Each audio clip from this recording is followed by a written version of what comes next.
Welcome back to my series on Dredge, where I discuss and talk about how accurate the designs of the fishes are in this game to their real-life counterparts. On episode 4, today we're talking about the Twisted Strand. This is ecologically the most unique, distinct, and arguably important biome in the game, as it is the only one with fresh and brackish water, something that no other biome in the game has. So, you would expect all the fish to be, pretty unique, pretty cool. And let's hope they are. And let's hope they're also very accurate, too. After the last episode, I'm a little worried, though. Let's get kicked off with our first fish, and we're already to a bad start.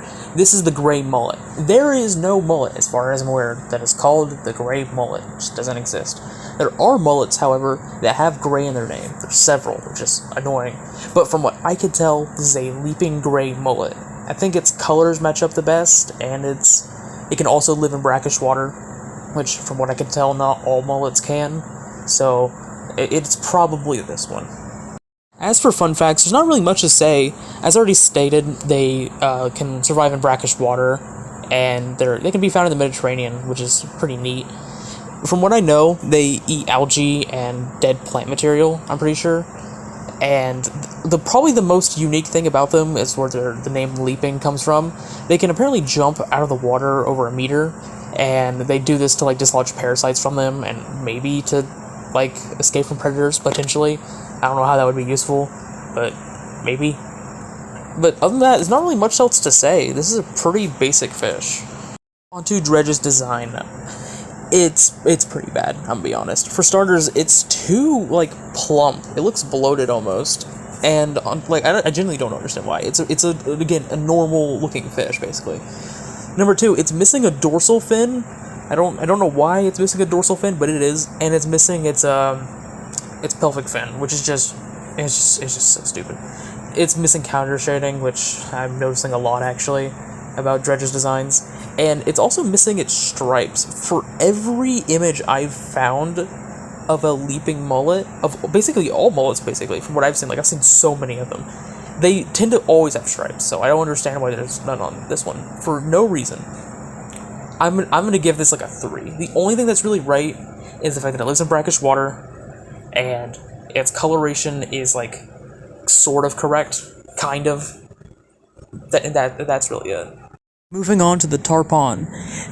This one is another example of its name is multiple species. Luckily there's only 2 this time, the Atlantic and Indo-Pacific, and I'm gonna be real, it doesn't really look like either of them. We'll get to that later.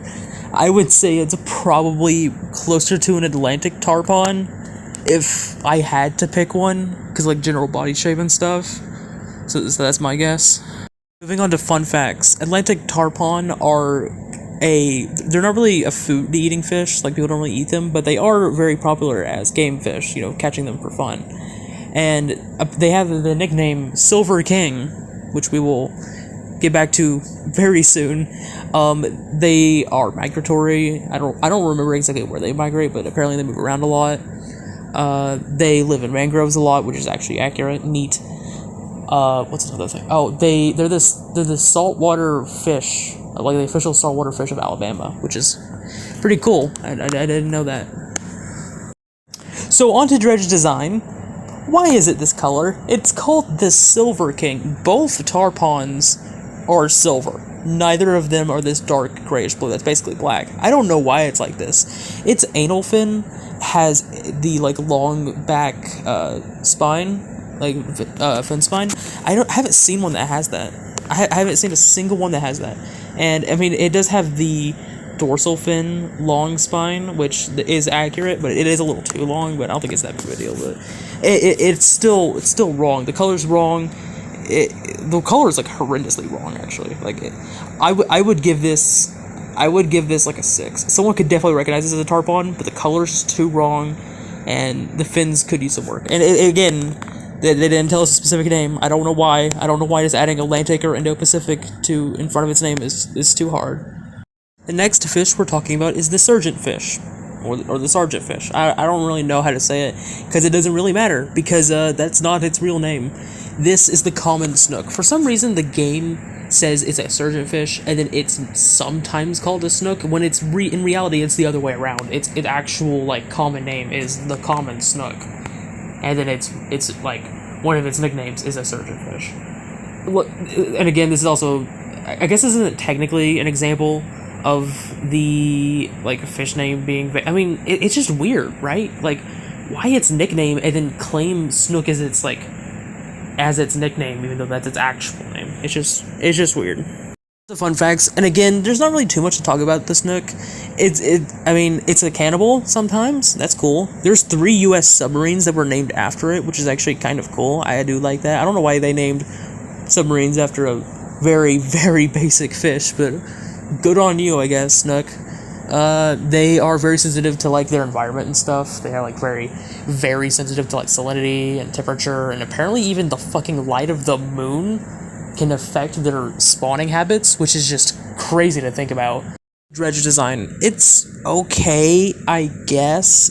For starters, it's the wrong color again. It's just grayish blue. It's not as bad as the tarpon, but it still should be like silver, and its fins should be yellow. Also, while it does very clearly have a lateral line on it, from what I've seen, the lateral line on common snook are supposed to be like very prominently black. Also, the head shape's a little weird. The snook has a really weird head shape. It's kind of unique, and I kind of like it. It's really cool. And this one doesn't really have that. I would probably give Dredge's common snook like a 6. It has a lot of problems, but maybe I'm just feeling generous after how bad I think the last 2 were. But like, it's really not that good. But it could be a lot worse. I don't know if someone could even guess this is a common snook. I mean, look at it. It's so basic. It's missing so many of the key like identifying traits. Yeah, you know what? I think this is a 4. Yeah, this is a 4. Oh boy, this is the gar. Gar, again, not a specific species. It's in fact 2 genera. Yippee. Luckily, there's not too many to dig through, but there is a small problem. It doesn't match any of them really. Like, this specific design of dark gray, brownish green fins, a long thin snout, it doesn't really match anything. But my best guess is that it is meant to be an alligator gar. And there's 2 reasons I think this. Number 1, actually there's 3. Number 1, it's the most famous gar. If you think of a gar, you're probably thinking of an alligator gar. Number 2, its length. It is the longest gar in the world, as far as I'm aware. And in this game, its size roughly matches up. And number 3, it's its aberrations coming in clutch to hint at what it actually is. It's one of them that gives it very long hands-like fins, and the other one gives it a crocodilian-like snout. So I'm gonna guess alligator gar, but it doesn't really look like any of them, honestly. It just doesn't. On to fun facts. Gar have been around for, I think, 100 million years. I'm pretty sure that's right. They've been around for at least longer than, like, 10 years. So, like, that's pretty old, you know? But they also have very thick scales for their size, very hardy, freshwater, brackish, all that. They're pretty aggressive too when it comes to hunting. Especially, I'm not entirely sure if alligator gars have killed someone, but I wouldn't be surprised if they have. Okay, judging Dredge's design is gonna be a little difficult because I'm not entirely confident it's an alligator gar, but there are some things that I think are universal complaints. Number 1, its caudal and dorsal fin are too sharp and pointed. They need to be more rounded off, like its anal fin is. Also, its pelvic fin is way too far back. It needs to be near the middle, I think. Also, its snout looks a little weird. I mean, it's cute. It's a cute snout. It's a cute fish, but like, it does look a little weird. I'm getting more confident that this isn't a alligator snapper, but the fact that I'm not entirely confident is making me a little weird. It also should be beefier, I feel like. I could be wrong about that, but I feel like it needs more heft. I want to give this like a 6, because it's very obviously a gar. And if it is an alligator gar, it's not horrible, but like, there's a lot of room for improvement, so I think 6 is fair. Okay, up next we have the longfin eel. Now, again, this isn't a specific species, but it was a little easy to track down. Longfin eels, there's like a handful of them, and they're all in the freshwater eel genus, I'm pretty sure it's called. And there's only like 3 or 4, I think. And I think it's the New Zealand longfin eel, because it seems to be around the same size, and it seems to be like the most like important one, at least in terms of like recognition. It's literally the first thing that comes up, and it also does, to be fair, look like it too. So I think it's the New Zealand longfin eel. To fun facts. For starters, they're omnivores. They eat basically anything they can fit in their mouth, you know, like bug larvae, or small fish, or ducklings. Somehow. I don't get it. They're also reportedly endangered currently, which is very sad to hear. I think it's due to overfishing, which kind of stock standard for fish. It happens a lot, sadly. They're also apparently very important meals for the Maori people. I think that's how you pronounce it. And they're like an indigenous group in the New Zealand area. I don't know anything about New Zealand, so I'm just gonna take Wikipedia's word for it. To Dredge design, it's actually not terrible. It's very, very accurate. It doesn't have counter shading, but some of the New Zealand long eels I've seen didn't have any, so I'm gonna let that slide. The only real problem I see is that its pectoral fins are just too large, and maybe the dorsal and anal fin is just going up too far. But aside from that, this is actually really, really good. I'm gonna give this like a 9. This is a catfish. It's not a species. That's a super order. There are over 3,000 species of catfish, actually. I looked through a lot of them. Not all of them, because I've given up. I don't know what species it's supposed to be. I think it's one of the North American ones, because I'm a dirty American, and that's all I think of. It has head barbels like them, so maybe it's probably one of them. Maybe like a flathead or a channel catfish, but like I can't be bothered. I really can't. I tried. I went through at least 200 of species of catfish. At least 200. I'm done. I'm not looking through there. I'm giving this a 0 out of 10 out of pure spite. You can't. This is why I truly hate this. 3,000 over 3,000 different species of animal, and you lump them all together with catfish. You can't do that. You just can't. There are catfish that are like literally called pencil catfish because they're so small. Some of them are parasites. Some of them are Goliaths. Some of them are normal size. Some of them have venomous spines. Like, this is so dumb. This is so dumb to just call it. Just give it a name. Or if you can't be pissed to pick one, then don't fucking add it. Like, giving it a 0 out of pure spite for me having to look this up. Now moving on to Arapaima. This one requires a bit of discussion and nuance here, because originally it was a genus that it was just considered. It was just a genus of one species, and it was Arapaima, nothing else. However, in 2013, it was discovered that there was actually 4 species, but one of those species, Arapaima gigas, is still currently called Arapaima. So I'm not really going to fault the developers for not being super specific with this one, because it's technically right. It is just Arapaima. That is the species Arapaima. On to fun facts, and there's quite a lot to talk about. For starters, this thing is big as fuck. It is about 6 feet long, over 200 pounds, which is like maybe like half the weight of your mother. And on top of that, its scales are incredibly thick. They use them to like protect themselves against swarms of piranhas, which is just insanely awesome from a big fucking fish, just like not giving a single fuck about just a ton of just little shits biting at it. But aside from that, apparently their tongues were used in medicines. I don't know if it's still used in medicines by like local areas, but they were apparently used for that. Cause why not, I guess, you know, fish tongue cures gut worms. Sure. Aside from that, they eat basically whatever they want, because from what I remember, they are apex predators. Nothing actually hunts them besides for people. So they can just basically eat whatever they want, like a lot of fish.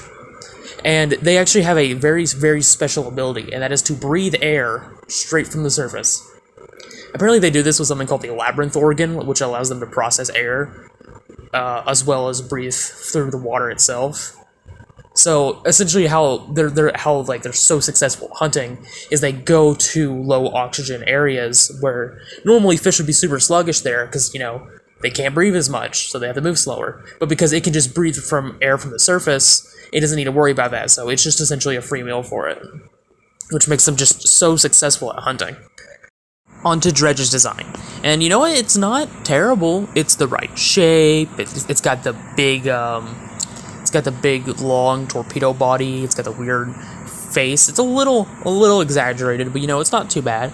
The fins seem about right. A little too angular when it comes to basically all the fins, actually. I don't know why they're angular. They're very round. Yeah, but it's generally pretty good, except for why is it purple? Like, it's 3 different purples and also pink. I have not seen a single Arapaima be any of these colors ever. I genuinely don't understand why it's purple. It's green and red. Maybe I could understand like seeing it as orange and like a dark brown. I could definitely understand dark brown instead of the green, you know? But like, purple? This thing lives in like a fucking bog, essentially. It lives in the Amazon. Why would it be purple? What, like, genuinely, what would be the point of it being purple? Like, if you think about it for like 2 seconds, why would something that lives in very, very hard to see water be brightly colored? You wouldn't be able to see the color. Like, what? In purple? Why? This, honestly, it kind of reminds me of, like, fish you can buy at, like, pet stores and stuff. They're, like, really cheap, like, really cheap, colorful fish. I don't understand why it's purple. Other than that, this is, like, literally all you would have to do to make this design pretty good is just change the color. Also, I feel like the scales should probably be more prominent, considering how big they are for Arapaima. So, like, see, the thing is, the colors are just so bad, I can't, I'm gonna give this like a 6, I think. The colors are really bad, and I don't understand why. And I do think the scale should be more prominent. Although I will say, he is a cutie pie, which is canon. They are supposed to be very cute and derpy, so they got that right, absolutely. Yeah, I'm gonna say 6. I don't understand why it's purple. Up next is the horseshoe crab. This is another example of there being different genera to go through, but there's only like 4 living ones. And I'm just gonna take a wild shot in the dark. This one in Dredge is found in a mangrove, and there's a horseshoe crab called the mangrove horseshoe crab. So I'm just gonna assume it's that one because it's found in a mangrove. On to fun facts. For starters, horseshoe crabs are not actually crabs. They're a part of a subphylum called Cheliceratta. I think that's how you pronounce it, which is a subdivision of arthropods, which includes, I think it's sea spiders. I think that's what they're called, and also arachnids, which means this thing is closer to being a spider than a crab. Now onto Dredge's design of the horseshoe crab, and it's actually really, really good. It's kind of hard to fuck up a horseshoe crab from above due to how simple they are. So there really wasn't much they could have, messed up with. But it's what we have is really good. It has its spike tail thing. It has the little spikes on the back section of its body. It has the little black eyes. He's really cute, which is very important to horseshoe crabs being adorable. It's about the right color. Maybe it's a little too dark, but I'm not gonna harp on that. I'm not that much of a whiny little bitch. So there's really not much else to talk about. So yeah, I'm gonna give this a 10 out of 10. Moving on to the giant mud crab, which luckily for me is actually a specific species, which is very, very nice. On to fun facts. These guys grow to like apparently 10 inches and 8 pounds, which is pretty hefty for a freshwater crab. So that's pretty interesting. They're also found in Australia, Hawaii, and I think Africa as well. Apparently in Hawaii, they're also referred to as Samoan crabs, which is pretty cool. They're also cannibalistic, which is not really unique among crabs, but it's interesting nonetheless. To Dredge's design, it's actually also really good. I had a couple issues while looking for images because they looked so different among each other. So I was a little iffy on it, but this looks like one of the versions I saw, so I think this is fairly accurate. I think the only real issue is maybe the claw shape is wrong, but even then I did see some variety among them, so I'm a little iffy about harping on that. But I honestly can't see anything wrong with it. That's in the right place. Colors seem right. It's got little spikies on the shell. Right amount of legs. Got the paddles in the back. I forgot what they're called. The little paddle legs in the back. So yeah, I'm also going to give this another 10. Moving on to the Goliath tigerfish. Luckily for me, this is a very specific species and an iconic one, so we do have a lot to talk about in the fun facts section. Goliath tigerfish is regarded as the greatest freshwater game fish in the world due to its incredibly large size and strength. It's over 5 feet long, over 100 pounds, and has very large, sharp teeth. Goliath tigerfish is native to the Congo, and supposedly, some natives believe that it is a demon that must be avoided. It has also reportedly attacked people. I'm not sure if it's killed anyone, but I honestly wouldn't be surprised given how sharp its teeth are. Now, onto Dredge's design, and we have some issues immediately. Its color is the first thing I want to talk about. I've noticed that it seems to come in a variety of colors. Sometimes it's green, sometimes it's brown, sometimes stripes, and sometimes it's fully silver. It's never, however, a dark, dull gray. I've noticed that it seems like they're just choosing a dark gray to represent silver, which is stupid, because it's a completely different color. Regardless, it's the wrong color. Next is its dorsal fin. Its dorsal fin is just wrong. It's too squished, it's not long enough, it's not tall enough, it just looks wrong. Its caudal fin also looks pretty weird too. It's weirdly rounded and short when it should be longer, and more of a traditional fish shape too. But aside from those, it's not terrible. I think I'm going to give this a 7 or an 8. I think a 7. The colors... Actually, no, I think an 8's fitting. The colors are inconsistent among Goliath tigerfish that I've seen, so I'm not gonna harp on it too much, but yeah, I think an 8's fair. Now moving on to the Gulper eel, aka the pelican eel. Now you may be wondering why I'm talking about this, because the Gulper eel is found in the Stellar Basin and not the Twisted Strand. That is because in my last video, I kinda just completely forgot to put it in the Stellar Basin video. Probably because the exotic fish are in their own little tab and not in a location tab, and that's probably why I forgot. But I'm here to right my wrongs and talk about them today. Now, on to fun facts. For starters, they can swallow a fish that is significantly larger than the rest of its body whole with their big fucking mouths. They also have these glowing dots that go around their body that they apparently use to attract prey, but we don't really understand how it works. It's theorized they have to like get into a weird angle to do it, but we're pretty sure that's how it works. They also live 1,600 to 9,800 feet deep in the water, putting them comfortably in the midnight zone. They're also around 2 feet long, which is not as big as you would think a deep-sea creature to be, but you know, they're cute little dudes. To Dredge's design, and just looking at it visually, I think it's pretty good. The color is right, they come in browns and blacks, the teeth are good, they have, the fins seem bright, they're a little bright, but I think it's fine. The dots are a bit big. Glowing dots are a bit big, but I think it's just to show that they're there while still keeping the visual identity the same. The head shape is right too. Belly is correct. The bottom fin is also correct too. Yeah, but visually, just by normally looking at it, it looks fine. It looks really, really good, actually. However, the issues appear when we stop looking at the design itself and look at the things surrounding it. For starters, it's way, way too big. It's like 6 foot in this game. These things are like 2 feet long. Also, the teeth are correct. I forgot to mention that the teeth are absolutely correct. They do have the little teeth. And also, it's a huddle rod, even though this is a midnight zone fish. That's so far away from each other. You can't just like conflate those two things. So its normal design, I would say, is very accurate, but everything surrounding it, not so much. I think I'm gonna bump it down to like to a 9. I think, because the design is really, really good. But you just screwed up the size and where they live. Other than that, it's really, really good. Well, that wraps up the Twisted Strand and also the Gulper eel. Well, it was a bit of a mixed bag, because I really like the Twisted Strand while like you're playing through the game and you're just moving around. But the fish kind of suck. They're very boring. 4 of them are gray. They're like all the same color, and the ones that aren't are both brown. The crustaceans are fine though. It's just a little disappointing, you know? There's a brackish water area. You think the fish should be more unique, but nope. And a lot of them are kind of annoying to figure out what they're supposed to be, like a gar, and especially catfish. I will not forgive that. That is horrendous that it's just catfish. There's too many of them for you to just vague it up. Anyway, the next area is the Devil's Spine, the volcanic area of Dredge, which should be very, very fun, because there's a lot of unique fishes there. So I guess I'll see you then.